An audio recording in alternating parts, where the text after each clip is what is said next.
안녕하십니까. 월간 와인 리뷰에 반영이 되는 최훈입니다.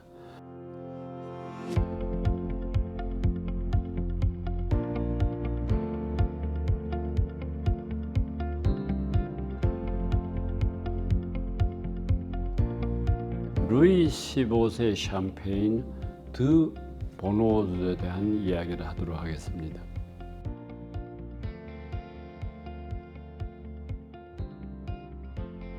이 300년 전으로 거슬러 올라가는 이야기입니다. 다시 말씀드리면 오늘날의 샹파뉴 지방이 모든 사람이 다 이해하고 있듯이 소위 샴페인이라는 스파클링 와인으로 세계적인 명주가 되어 있는 것은 이제는 우리 다 알고 있는 이야기입니다. 근데 이 샹파뉴 지방에 약 300년 전에 이제 있었던 이야기를 오늘 루이 15세를 내세워서 말씀을 드리는 겁니다. 300년 전에 샹파뉴 지방의 와인의 유통했을 때는 지금과는 틀립니다. 그때 샹파뉴 지방에서 나는 와인을 이렇게 용기에 담아서 유통시켰던 케이스는 두 가지 케이스로 되어 있습니다. 하나는 배럴, 우리가 말하는 작은 이 오크통을 배럴이라고 이야기하죠. 배럴에 담아서 유통시키거나 아니면은 병으로 병협을 해서 유통을 시킨 거로 되어 있습니다. 이러한 유통의 그 하나의 패턴을 말씀을 드리는데 이 패턴이 어떤 문제를 가져온다냐면은 예를 들어서 배럴의 유통을 시켜야 된다 하는 기본 요건이 자주 있었던 것 같습니다. 이유는 당시에 이 도로 사정이 나빴기 때문에 배에 실어서 강으로 유통시키던 일이 많은데 특히 원거리에 갈 때는 병에 유통을 시킬 때는 뭐라 합니까? 안에 내부적인 그 스파클링으로 인해서 병이 폭발하는 그런 위험이 있어가지고 아마 선적의 기본 조건에 반드시 배럴로 운송을 하는 거로 아마 되어 있었던 것 같습니다. 하다 보니까 샴페인의 기본적인 값어치가 분명히 떨어질 것은 당연한 이야기입니다.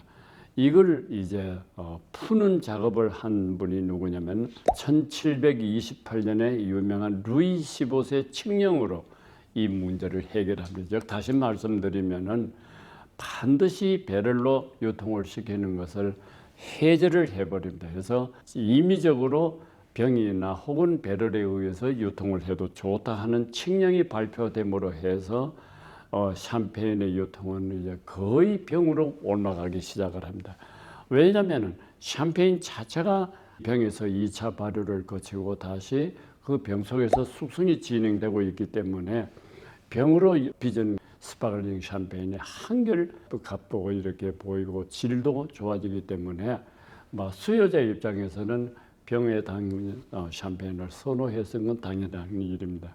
해서 이 칙령이 발표되고 난 뒤에 샹파뉴 지방의 샴페인이 폭발적으로 늘기 시작했고 엄청나게 가격이 뛰어가지고 제대로 이 값을 받을 수 있었던 이런 아마 상황이 온 것 같습니다. 해서 샹파뉴 지방에 이렇게 와이너리 입장에서 보면은 루이 15세가 대단히 고마운 양반이 되는 겁니다. 해서 아마 이제 오늘 이야기하고자 하는 드 보노즈 샴페인 하우스에서 그 루이 15세를 기념하고 그 루이 15세를 위한 헌정 이 샴페인을 빚었는데 그것이 워낙 이름나고 유명해서 아마도 루이 15세의 그 타이틀을 붙여서 유통을 시키고 있는 것을 참고로 말씀을 드리겠습니다. 제가 이 자료를 정리하면서 1788년의 통계 자료에 보면은 배럴에 유통시킨 경우는 거의 전부 다 제로 상태고 전부가 다 이렇게 병입을 통해서 유통이 되었다 하는 것을 보면은 그 칙령이 미친 영향이 어떠했는지를 짐작할 수 있겠습니다. 루이 15세 기념을 하고 어떤 면에서는 헌정적인 차원에서 브랜드 자체가 샹페인 드 보노즈의 루이 15세가 브랜드화되어 있습니다. 한 차례는 1996년 또 한 차례는 2008년에 이 샴페인의 칙령이 된 걸 기념해서 루이 15세의 이름을 샴페인 병에 올려가지고 생산을 한 것이 있습니다. 그래서 그것은 대단히 고가의 샴페인인 것 같아서 제가 오늘 여기에 샴페인은 그냥 이렇게 통상적으로 유통될 수 있는 와인을 한 병을 샘플로 내놓았습니다. 이 와인을 가지고 오는 사람은 늘 이렇게 가성비가 좋은 와인을 들여오는 와이너리입니다.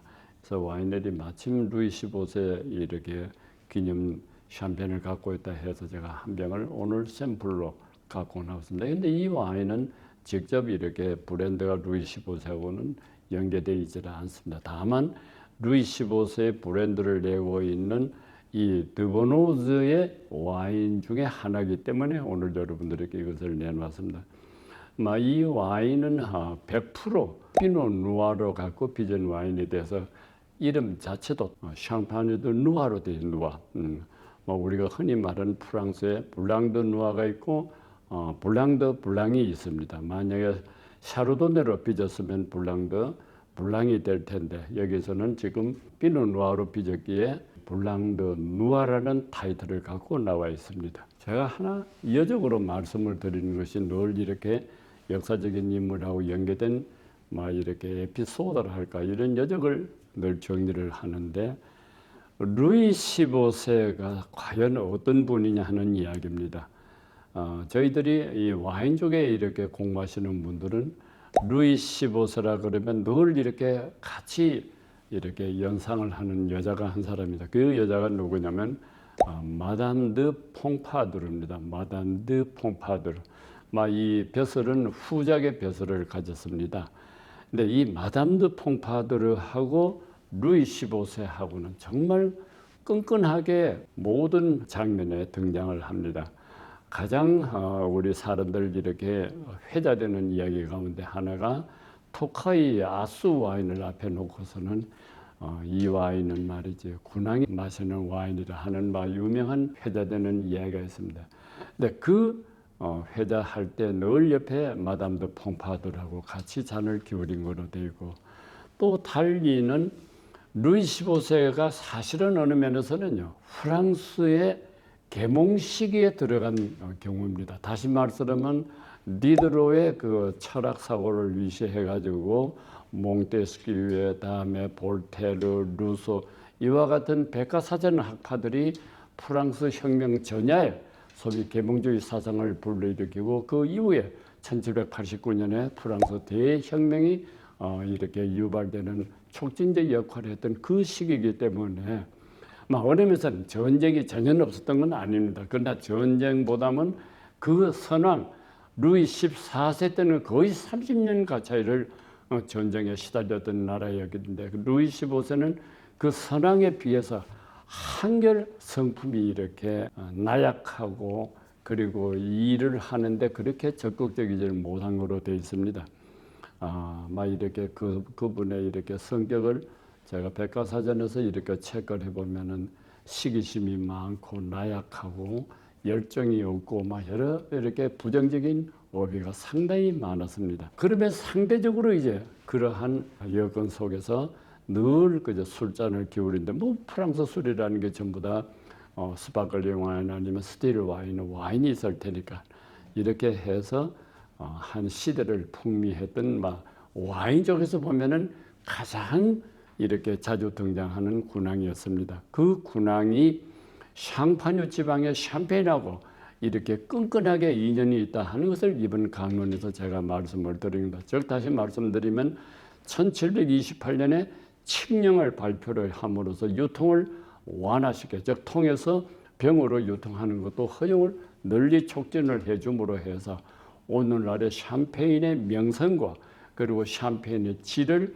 끌어올려서 세계적인 명품이 탄생할 수 있다 하는 계기를 주었다 하는 이야기입니다. 해서 1788년 자료에 보면은요 전혀 이 통으로 유통하는 와인은 샴페인은 없었습니다. 전부가 병으로 병립 유통이 했다 하는 것을 보면은 두 개가 같이 유통이 되다가 한쪽에 완전히 사라졌다 하는 이야기는 그 계기를 마련한 사람이 루이 15세라는 이야기입니다.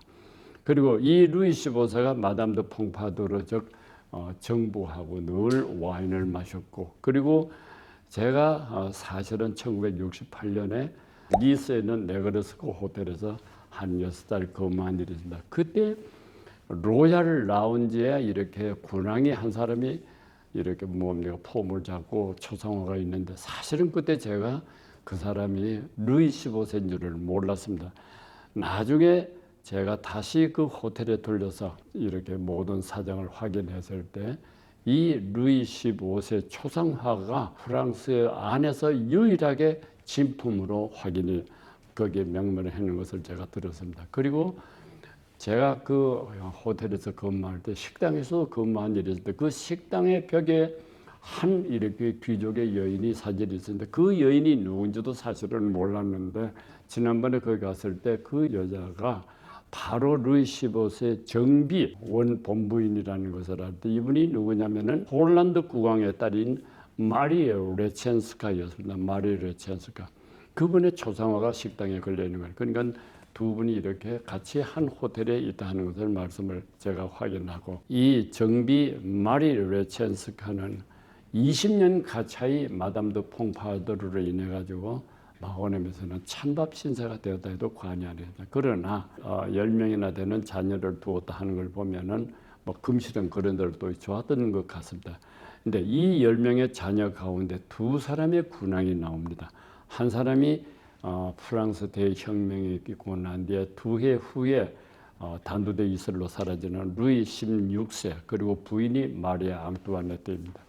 그리고 다시 이제 나폴레옹이 이제 소위 프랑스를 통치하다가 1814년에 라이프지 전투가 끝나고 난 뒤에 엘바 섬에 가서 한 1년을 살 때 거기서 탈출을 해가지고 뭡니까 다시 백일 천하를 잡습니다. 그런데 그 과도기에 루이 18세 왕이 바로 지금 이 루이 15세의 아들이죠.